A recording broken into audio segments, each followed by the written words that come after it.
नमस्ते दोस्तों, मैं शुभम कुमार एक बार फिर से आप लोगों के पास उपस्थित हुआ हूँ एक नए टॉपिक के साथ। आज हम लोग का टॉपिक है, वो टॉपिक का नाम है चाइना। चाइना सोच के आपके मन में बहुत से ख्याल आए होंगे कि ये वही बात करेगा, चाइना इंडिया का झगड़ा, चाइना का आर्थिक स्थिति और इंडिया का आर्थिक स्थिति, इंडिया कब चाइना को ओवरटेक करेगा या इनके बीच का जो झगड़ा है ये कब शांत होगा। लेकिन नहीं, आज मैं उस बारे में बात करने नहीं आया हूँ। आज मैं बात करूंगा चाइना के इंटरनल मामले के बारे में। वो मामला ये है कि चाइनीज पीपल सोचते कैसे हैं, चाइना का थॉट प्रोसेस क्या है और इसका कारण क्या है। चाइना का जो आज इतना अग्रेसिव फॉरेन पॉलिसी है, क्यों चाइना आज सबसे बॉर्डर पे भिड़ा रहता है, इसके पीछे का साइकोलॉजिकल रीजन क्या है, और क्यों चाइना में आज तक वन पार्टी सिस्टम सर्वाइव कर रहा है, जबकि आज का समाज कैपिटलिज्म है, वहाँ होना चाहिए पूंजीवादी अर्थव्यवस्था सब जगह है, इसलिए वहाँ पे डेमोक्रेसी है। लेकिन चाइना में अभी तक वन पार्टी सिस्टम है।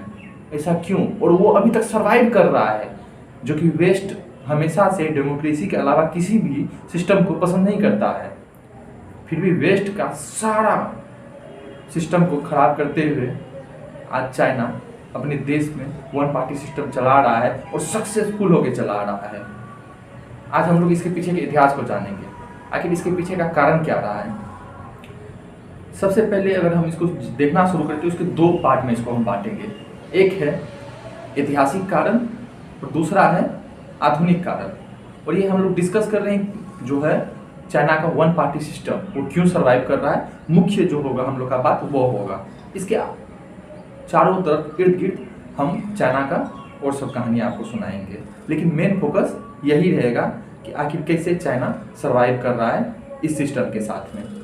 तो अगर हम लोग ऐतिहासिक कारण जाने चाइना का, तो हम लोग देखते हैं चाइना ऐसा रहा है कि लगभग चाइना 5000 साल तक पूरी दुनिया से कटा हुआ रहा है। चाइनीज सभ्यता ऐसी नहीं है कि नई सभ्यता है। जब हमारे यहाँ सिंधु घाटी सभ्यता थी, मिस्र में सभ्यता थी, मेसोपोटामिया में सभ्यता थी, ईरान में सभ्यता थी, भारत में थी, तो उस टाइम चाइना में भी एक सभ्यता था।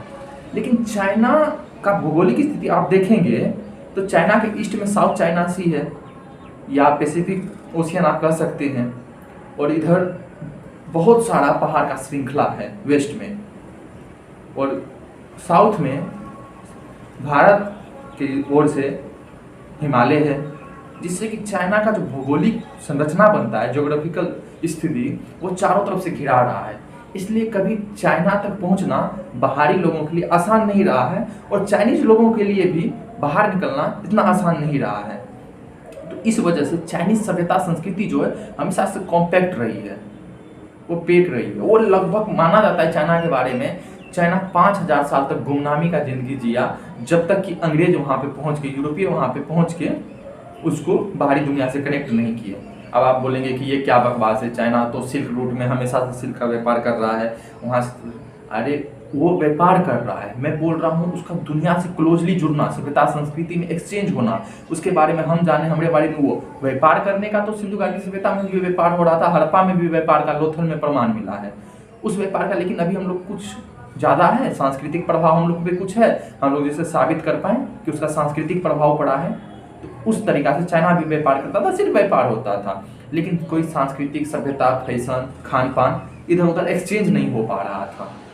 तो ये जब हुआ, ये लगभग 5000 साल तक नहीं हुआ चीन में। और चीन के लोगों का अगर हम जाने कि ऐसा सोच क्यों है, तो सबसे पहला पॉइंट हम मानेंगे कि चीन में राजा महाराजाओं का शासन रहा है हमेशा से। बहुत टाइम तक चीन राजा महाराजा वाला शासन रखे हैं, और वो राजा महाराजा जो हैं फील ग्रेट सिंड्रोम करके एक हिस्टोरियन एक कोट करते हैं, फील ग्रेट सिंड्रोम नाम से। ये फील ग्रेट सिंड्रोम क्या होता है? ये फील ग्रेट सिंड्रोम होता है क्या, वो वहाँ के राजा जो हैं खुद को महान समझते थे, सोचते थे कि हमसे दुनिया है, मैं हूँ देवताओं का पुत्र हूँ, मैं राजा का, भगवान का भेजा हुआ दूत हूँ, और मैंने स्पेशली इसलिए जन्म लिया है कि मैं इन पे शासन कर सकूँ, ये मेरा अधिकार है।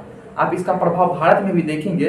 भारत में जो कुषाण शासक थे, हिस्ट्री जब आप पढ़ेंगे मौर्योत्तर काल में, भारत में जो कुषाण शासक थे वो चीन ओरिजिन के ही थे, वो लगभग चीन के ही पश्चिमी भाग से आए हुए थे। तो उनमें भी ये कॉन्सेप्ट आया था। आप इतिहास में देखिएगा, कुषाण शासक देवगुप्त, देवपुत्र आदि का उपाधि लेना पसंद करते थे। क्यों? क्योंकि ये चीन का कॉन्सेप्ट है। वहां का राजा अपने आप को देवता का पुत्र बताते थे हम ड्रैगन का संतान है, हमारे अंदर में ड्रैगन का खून है, हम बहुत शक्तिशाली है, ये है वो है। ये चीन के राजा के बारे में कॉन्सेप्ट। और अब चीन के लोगों के बारे में जानिए। चीन के लोगों के बीच में ये कॉन्सेप्ट है कि हम मिडिल अर्थ सिंड्रोम।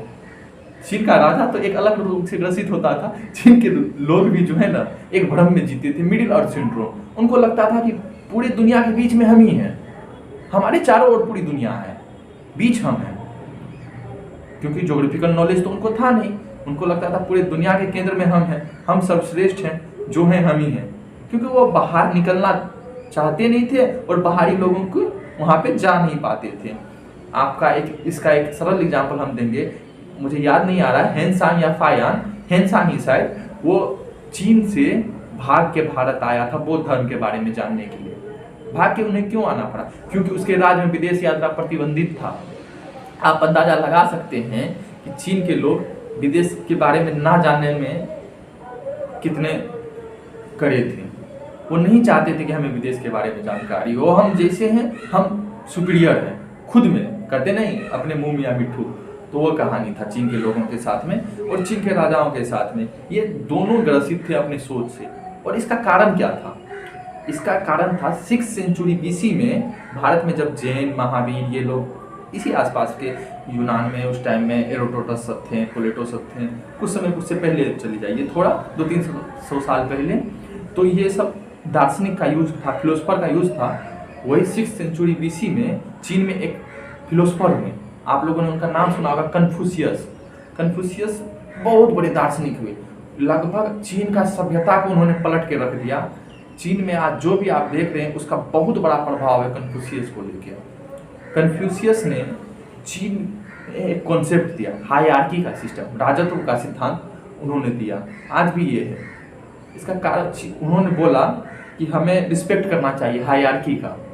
अगर आपके घर के गार्जियन है उसका कभी विरोध मत करो, आप अपने राजा का कभी विरोध मत करो। राजा अच्छा हो मतलब नहीं है, जनता का अच्छा होने का सिद्धांत उन्होंने दिया। अच्छा जनता बनो, राजा जो करता है उसके फैसले पे सवाल ना उठाओ, अच्छा जनता बनो। परिवार का मुखिया यानी कि आपके मान लीजिए आपके घर के जो आपके हेड हैं, अगर आपके फादर गलत डिसीजन भी ले रहे हैं, तुम चुपचाप उसको सुन लो क्योंकि वो तुम्हारे फादर हैं। ऐसा कुछ कॉन्सेप्ट कन्फ्यूशियस का था। वो मानते थे, उनका मानना था कि हायरार्की को बचा के रखना चाहिए समाज में। तो इसका असर चीन के समाज पे गहरा पड़ा और चीन के लोगों के दिमाग में ये चीज सेट रहा कि तो सुप्रीम पावर है, राजा है, वो गलत भी कर रहा है फिर भी हमको उसका साथ देना है। इसलिए देखिएगा कि चीन में कोई ऐसा वहां से लगभग 600-700-800 साल तक शासन किया है, कभी उसका नहीं पलटा राजगद्दी, कोई विरोध नहीं। चीन के लोगों की मानसिकता सवाल उठाने वाली बनाई ही नहीं गई क्योंकि वो कन्फ्यूशियस को मानते थे। और भारत में वही टाइम में भारत में देखिए बौद्ध जैन वेदों का विरोध कर रहे हैं, जो भारत का संस्कृति था। क्यों? क्योंकि उसमें कमी थी, कर्मकांड था। बोल रहे थे कि ब्राह्मण श्रेष्ठ होगा, शूद्र छोटा होगा। इसके विरोध में विभिन्न संप्रदाय चालू हुआ। भारत के लोग का कॉन्सेप्ट था विरोध, किसी पे भी सवाल उठा सकते थे, भगवान पे भी। राजा तो बड़ी बात है, भारत में भगवान पे, धर्म पे सवाल उठाने की परंपरा रही है। लेकिन चीन में कन्फ्यूशियस ने लोगों के दिमाग में ये डाला कि तुम राजा से सवाल नहीं पूछ सकते हो, तुम हायरार्की वाला सिस्टम का पूरे पालन करो, तुम अपने गार्जियन से सवाल नहीं पूछ सकते, तुमसे बड़ा है तुम उससे सवाल नहीं पूछते, वो जो बोलेगा वो सही है हर मायने में। तो ये अंतर रहा चीन और भारत में। आपको समझाने के लिए हम भारत का यहाँ जिक्र किए कि क्या अंतर रहा। यही कारण इसलिए उनकी सोच जो बनी ना वो बहुत ज़्यादा फेवरेबल रहा राजतंत्र के प्रति। तो वही आगे चल के अब भविष्य में आपको देखिएगा कि चीन क्यों नहीं विरोध करता है वन पार्टी सिस्टम का। चीन के लोग वहाँ क्यों चल रहा है, यही सबसे बड़ा श्रेष्ठ कारण रहा वहाँ का कन्फ्यूशियस का ये सिद्धांत। और भी बहुत सारे कारण रहे। अभी चीन में आप देखिएगा, चीन में कुछ दिन पहले एक सर्वे हो, चीन की जब जनसंख्या घटने लगी तो चीन में सर्वे हुआ। चीन में सर्वे ये हुआ, क्या जैसे अमेरिका अपने देश में माइग्रेशन बुलाता है यानी कि प्रवासी लोगों को बसाता है, जैसे अफ्रीका से, भारत से, मिडिल ईस्ट से ले जाता है, वहाँ पे बसाता है, नागरिकता देता है। क्यों? क्योंकि अमेरिका का जनसंख्या घट ना जाए या समाप्त ना हो जाए। तो ये वेस्टर्न कंट्री में सब जगह होता है, यूरोप में भी होता है कि जनसंख्या बाहर से मंगा के वो लोग एडजस्ट करते हैं। लेकिन जब यहाँ आप चीन में जाइएगा, चीन में एक सर्वे हुआ, उनसे पूछा गया क्या भविष्य में जब हमारी जनसंख्या घटेगी हम लोग माइग्रेशन एक्सेप्ट कर सकते हैं? चीन के लोगों ने बोला नहीं, हमको नहीं चाहिए। हम लोग क्यों? हम लोगों में आके हम लोग का रेस को खराब कर देगा, हम लोग का जो खून है ब्लड मिक्स हो जाएगा। यही सेम कॉन्सेप्ट जापान में भी था। जापान का भी लोग एक्सेप्ट करने को तैयार नहीं है, और जापान का स्थिति अभी सबको पता है कि जापान अभी बूढ़ों का देश हो गया, जापान खत्म हो जाएगा कुछ दिनों में अगर वहाँ का सरकार इसका कुछ उपाय नहीं निकाला।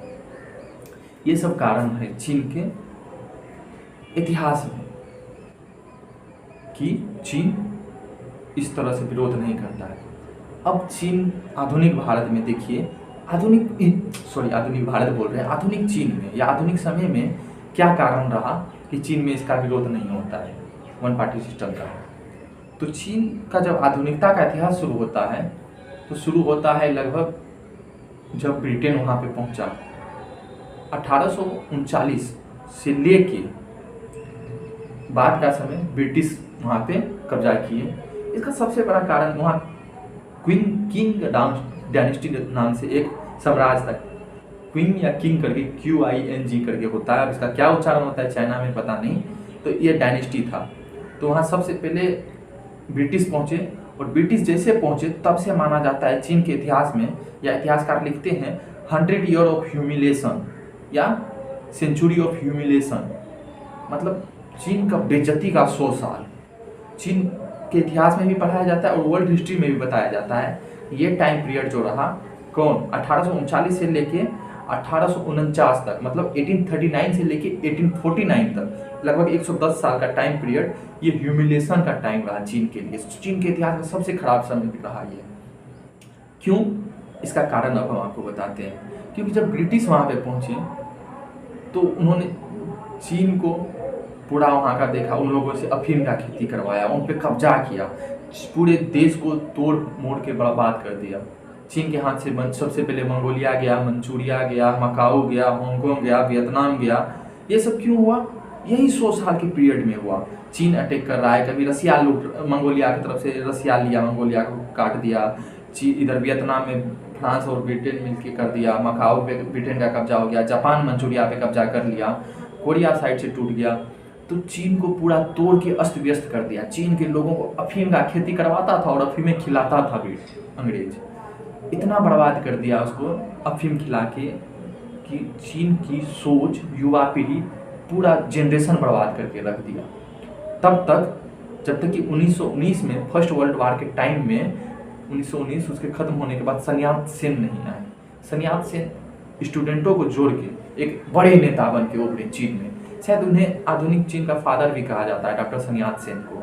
उन्होंने पहली बार क्रांति शुरू किया और सबसे पहले उन्होंने राजवंश को खत्म किया। बोला राजा महाराजा वाला सिस्टम हटाओ, राजा महाराजा वाला सिस्टम हटाया। और फिर प्रथम विश्व युद्ध से लेकर द्वितीय विश्व युद्ध के बीच में चीन में बहुत सारा क्रांति होते रहा। आज़ादी के लिए ब्रिटेन से आज़ादी चाहिए, जहाँ जहाँ कब्जा था उसको से आज़ादी चाहिए। तो माना जाता है जब तक चीन में कम्युनिज्म शुरू हुआ और 1849 में माओ नहीं आया, जैसे ही माओ का सरकार बनता है ना, माओ जेडोंग जो बने, उसके बाद चीन में कम्युनिस्ट वन पार्टी सिस्टम कृति से चालू हुआ। वहाँ पे साम्यवादी सरकार बन गई, जिसको कि साम्यवादी कम्युनिस्ट कहा जा सकता है, लेकिन वो है नहीं। वो अभी वर्तमान में वो पूंजीवादी की तरह काम करता है, लेकिन उसका नेचर साम्यवाद वाला है और काम करता है पूंजीवादी की तरह। कैसे करता है? ये पूरे वर्ल्ड के इकोनॉमिस्ट लोगों के लिए, पॉलिटिशियन के लिए, हिस्टोरियन के लिए, सब के लिए सोच का विषय है कि चीन सर्वाइव कैसे कर रहा है।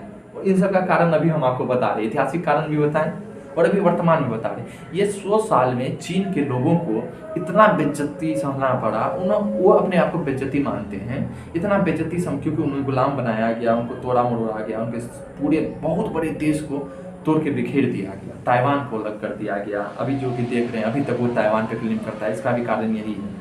तो वो अपने आप को इसका सबसे बड़ा बेइज्जती मानते हैं। तो अब क्या हुआ, जब चीन में कम्युनिस्ट सरकार आई तो इन्होंने सबसे पहले हर चीज़ पे कब्जा किया, हर चीज़ को अपने हाथ में लिया और हर चीज़ को अपने तरीके से चलाने का शुरू किया। जनता को पूरा सप्रेस कर दिया, कोई फ्रीडम ऑफ स्पीच नहीं, कोई बकवास नहीं, कोई प्रेस की आज़ादी नहीं, कोई कुछ नहीं, एकदम चलेगा डिक्टेटरशिप, जो हम कहेंगे वो करना पड़ेगा। आप देखिए ये माओ के टाइम में एक बार आया था अकाल, बहुत आदमी मरा। क्यों? क्योंकि माओ जो है चिड़िया को मरवा दिया था, लाखों करोड़ों चिड़िया को, और वो चिड़िया जो है एक वायरस को खाते, कीड़ा को खाता था। अब वो कीड़ा खाने वाला रहा नहीं, तो चीन में बहुत फसल बर्बाद हो गया, जिसके चलते अकाल आ गया। सोचिए इतना ब्लंडर कांड किया है चीन का गवर्नमेंट उस टाइम में। कब से? 1850 से लेके 1900 के बीच में ये सब चलते रहा है, और चीन को अभी तक कोई बाहरी इंटरफेयर नहीं मिला है, जब तक कि चीन में दूसरी गवर्नमेंट माओ के जगह पे नहीं आता है एक सरकार, दाइजुंग करके कोई नाम है, वो प्रधानमंत्री बनते हैं, प्रेसिडेंट, उनके बाद ठीक होता है ये सब। तो इसके बीच में चीन में बहुत सारा फटाफट कारखाना लगाता है, लोगों से फ्री में मजदूरी एकदम सब पास करके, जितना मजदूरी दिए, खाने वाले दिए हैं, लो रखो और काम करो करके चीन अपने आप को मजबूती से खड़ा करता है, अपना सेना बिल्ड करता है, अपने आप को मजबूत करता है कम्युनिस्ट शासन में। और वो दूसरा अपना, वहाँ पे इतना विरोध ही हुआ था ना 1850 से पहले कि वे लोग सोच लिए कि अब हमको किसी भी हाल में देश के अंदर में बवाल नहीं चाहिए। इसलिए आप तियानमेन स्क्वायर की घटना भी सुनिएगा कि जब स्टूडेंट वहाँ डेमोक्रेसी की मांग कर रहे थे, तोप से उड़ा दिया सब स्टूडेंट, हजारों स्टूडेंट को तोप से उड़ा दिया गया वहाँ पे। उनका सरकार का कॉन्सेप्ट क्लियर है, हमें नहीं चाहिए डेमोक्रेसी, कोई फ्रीडम ऑफ स्पीच नहीं होता है, बस देश चलना चाहिए। और इसका कारण क्या था? यही 100 साल का जो ह्यूमिलेशन था, यही कारण है। वो बताते हैं अपने लोगों को, देखो इस 100 साल में हम लोग कितना कुछ सहे हैं, कड़ैती से नहीं रहेंगे तो फिर आ जाएगा। नेवर अगेन एक पॉलिसी है उन लोगों का, ये शब्द उनका पॉलिसी है कि फिर कभी हमारे साथ ऐसा नहीं हो। और यही करके अपना जनता में बता के रखता है, सिखा के रखता है कि नहीं करो विरोध करोगे। याद है ना 100 साल कैसा बीता था? अंग्रेज लूटता था, जापान मारता था, रूस मारता था, फिर मार खाओगे। इसलिए वहाँ का जनता अभी इसका विरोध नहीं करता है। और अभी देखिए, और मैजिक तो ये है कि चीन का ये फॉर्मूला सक्सेस भी हुआ। चीन दुनिया में एक लौता ऐसा देश है जो अपने आधे से अधिक आबादी को, दुनिया का सबसे बड़ा आबादी वाला देश, और आधे से अधिक आबादी को गरीबी से निकाल दिया बाहर। भारत अभी तक संघर्ष कर रहा है, लेकिन चीन पहला ऐसा डेवलप्ड कंट्री था, उतना बड़ा जनसंख्या के साथ में डेवलपिंग कंट्री था, जो अब डेवलप्ड कंट्री की गिनती में आ रहा है। सोचिए चीन कितना ज़्यादा काम किया इसके ऊपर, और वो सक्सेस रहा। उसको नेता अच्छे मिले, भाग अच्छे थे कि वो तानाशाही होते हुए भी सक्सेस रहा। भ्रष्टाचार हुआ होगा, छोटे स्तर पे हुआ होगा, हर जगह होता है, लेकिन उनका पॉलिसी सक्सेस रहा अपने देश को चलाने के लिए। और आज चीन दुनिया में दूसरा सबसे बड़ा अर्थव्यवस्था है, और कुछ दिन में पहला सबसे बड़ा अर्थव्यवस्था बन जाएगा, अमेरिका को भी हरा के। और ये तो चीन की जनता देख रही है। एक तो चीन का जनता का पहले से माइंडसेट है कि राजा पे सवाल नहीं उठाना है या गवर्नमेंट पे सवाल नहीं उठाना है। ऊपर से जब अच्छे रिजल्ट आते हैं ना, तो जनता भी संतुष्ट है। अभी चीन में कोई गरीब नहीं है, चीन के आंकड़े के हिसाब से कि सभी लोग लगभग गरीबी रेखा से ऊपर है, पॉवर्टी से ऊपर हो गए हैं।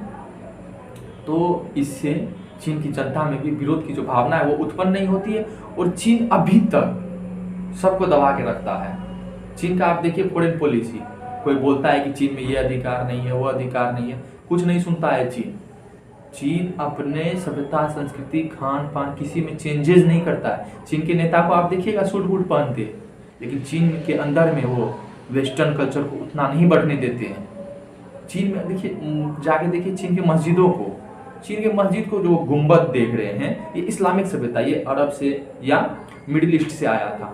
चीन बोला नहीं चलेगा हमारे यहाँ, हमारा जो वास्तुकला है ना, तिनकोनिया झोपड़ी वाला, वो लगाओ।